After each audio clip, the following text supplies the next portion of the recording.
Hello mga kabibig! Welcome back sa ating bagong YouTube channel. Ito ang pinakamaingay na YouTuber sa lahat ng YouTube. Ako si Kabibig, maglebak-lebak na siya with evidence.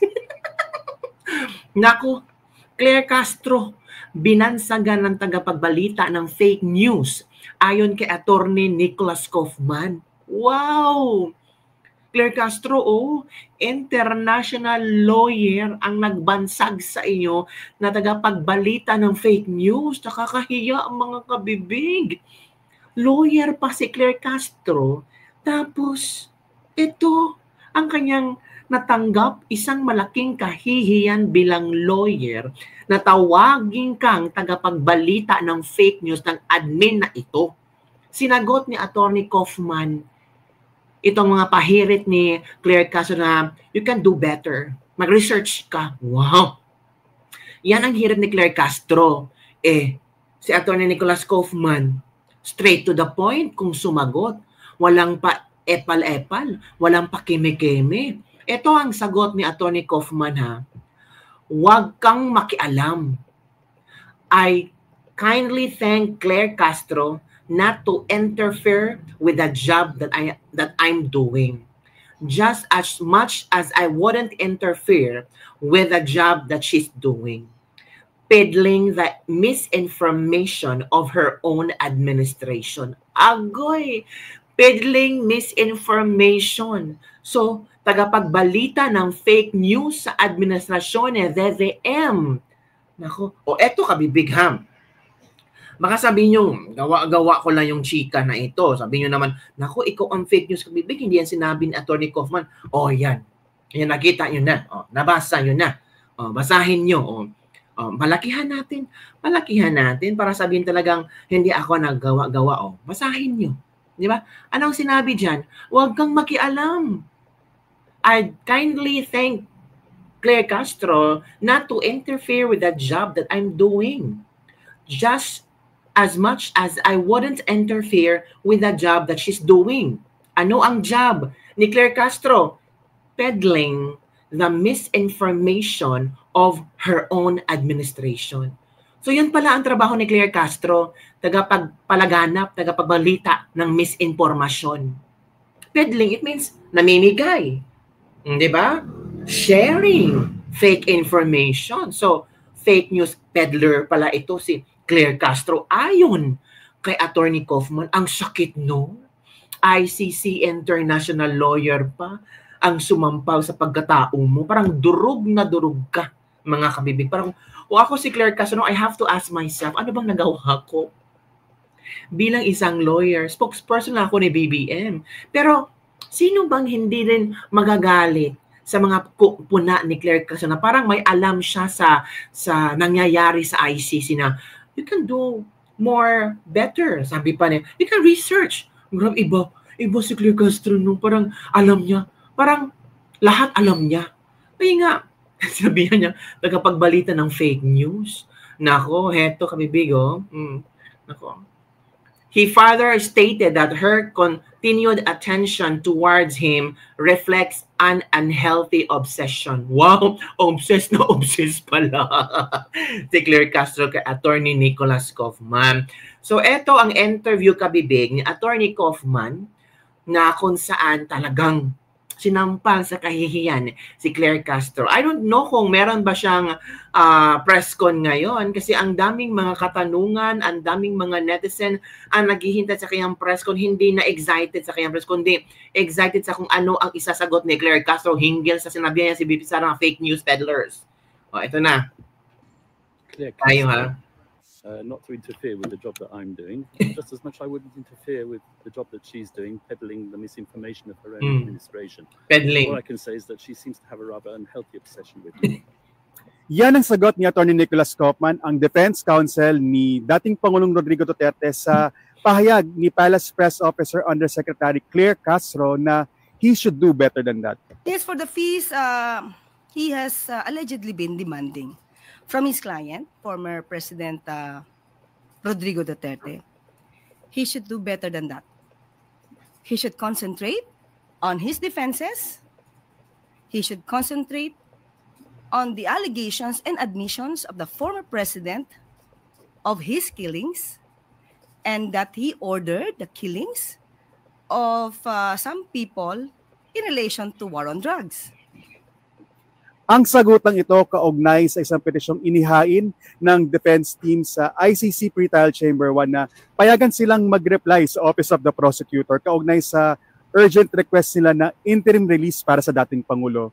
Isa doon sa mga hakbang ng defense team ay ang gamitin ng panel report ng Senate Committee on Foreign Relations kaugnay sa pagkakaaresto sa dating Pangulo noong Marso. Sa aking panayam kay Atty. Kaufman, sinabi niya na komprehensibo at malaki umano ang tulong ng ulat na ito ng komite na pinangunahan ni Senadora Amy Marcos. I believe that the Senate report expresses the thoughts of the people. This is the Senate, the Filipino Senate. It was a very comprehensive report. It followed on a number of hearings in the Senate, and I believe that it helps our case, especially with respect to the request for interim release, when the prosecution seems to be arguing that the defense claims that the rendition, as I would call it, to the Hague was unlawful. Pero para kay Yusek Castro, kung makikita po siguro ang pag-iimbestiga doon at makikita kung paano ito ginawa, siguro hindi naman po bulag ang ICC judges para makita kung ano ba talaga yung maaaring naging katotohanan dito. Di nga. Kinalagan naman ni Atty. Kaufman ang mga komento tungkol sa natatanggap niyang fee sa pagre-represent sa dating Pangulo. I don't think it's the concern of anybody how anyone gets paid and how anyone is financing me, or if they are financing me, or whether I'm doing it pro bono. It's just completely not relevant. Everybody is entitled to a defense. Everybody is entitled to the defense which he believes is the best defense that he can receive. Noong Biyernes, sinabi ni Vice President Sara Duterte sa kanyang update dito sa The Hague na hindi raw siya ang nagbabayad kay Atty. Kaufman. I am not paying for the ICC, and I do not know the professional fees arrangements between Atty. Kaufman and former President Duterte, because it is confidential and between the lawyer and client.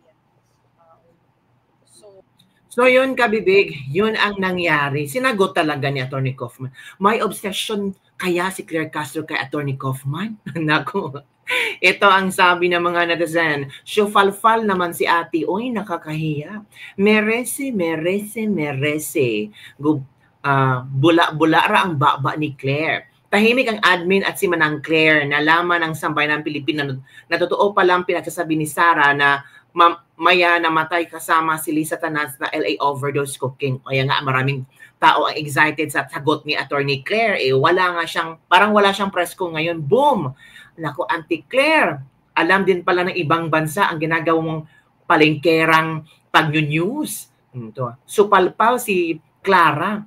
Claire, malayo ka na sa The Hague. Huwag nang makisawsaw. Diskarte na ng abogado ni PRRD. Dito ka na lang magmartes, total yan naman ang work mo. Ala, sakit naman yung sabihin ng... Sabi ni Ruben Ochoco, martes lang daw si Claire Castro. So, binabayaran natin ang isang spokesperson ng Marites because we're paying Claire Castro. Our taxes ang pinangbabayad natin kay Claire Castro at hindi pera ni BBM yan. Diba? Naku, si Claire Castro parang showbiz chismosa na.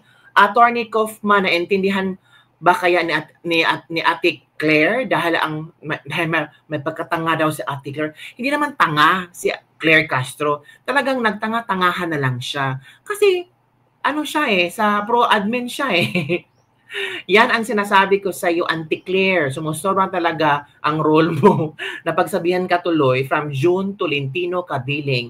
Entremetida na Aling Clara. Sumalpal ka kay Atty. Kaufman. Certified Martes kasi itong si anti-clearance. Ayan tuloy. Pakialamera ang Marites. Ayan tuloy. Kapalan ng mukha itong administrasyon ni Vangs. Yan mga kabibiga.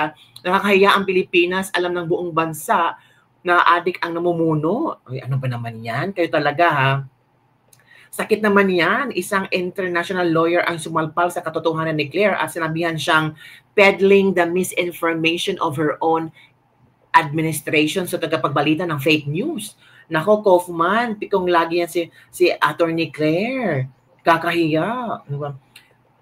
Sir Kaufman, wag mong pakinggan ang mapahayag ng mga anti-Duterte. Masaya yan sila at feeling nila successful sila pag may kumagat sa mga propaganda nila. Meaning, kayang-kaya nila i-demoralize ang isipan nito upang mawala sa focus. Galawang CCP-NPA yan. Word spy war, ika nga nila. So yun mga kabibig ang komento ng ating mga netizen hinggil sa pagbutata sa pagsampal ni Attorney Kaufman kay Claire Castro. Sabi pa dito, baka obsession na yan, Claire Castro. Sabi niya, I'll kindly thank Claire Castro not to interfere with the job that I'm doing just as much as I wouldn't interfere with the job that she's doing, peddling the misinformation of her own administration. Dagdag pa niya, unhealthy obsession na daw ang ginawa ni Claire Castro. Hala, unhealthy obsession? So, obsessed si Claire Castro kay Attorney Kaufman. So, yun lang kami bigyan ng ating Ladies Live for today. Don't forget to like, subscribe, and share this video. Bye, everyone. See you next time. Kalerki naman, obsession talaga. Unhealthy obsession. Huwag mong pakialaman ang trabaho ko as much as I didn't care about your work, such as peddling misinformation in your own administration. Oh my goodness. Malaking sampal talaga ito, mga kabibig. From an international lawyer. That means alam na mga lawyers or maybe mga lawyers lang sa ibang sa ICC or sa The Hague, pero these lawyers are connected to lawyers to another country. So posibleng napag-usapan nila na, hey, you know, someone in the Philippines, the name Claire Castro, like this and like that. Huy, nakakaya. She's a lawyer, but she's thinking not like a lawyer. Oh my goodness. Paano naman yan? Ang sakit naman, di ba mga kabibig na parang ang tagline, parang ang ano ba, kung makita ka ni Attorney Kaufman, ito talaga ang nasa isip niya. You are peddling misinformation in your own administration. Parang yun na ang judgment ni Attorney Kaufman sa'yo. So hindi na yan mabubura. Wow, lawyer ka pa naman. Yun na kabibig. Bye everyone. See you next time.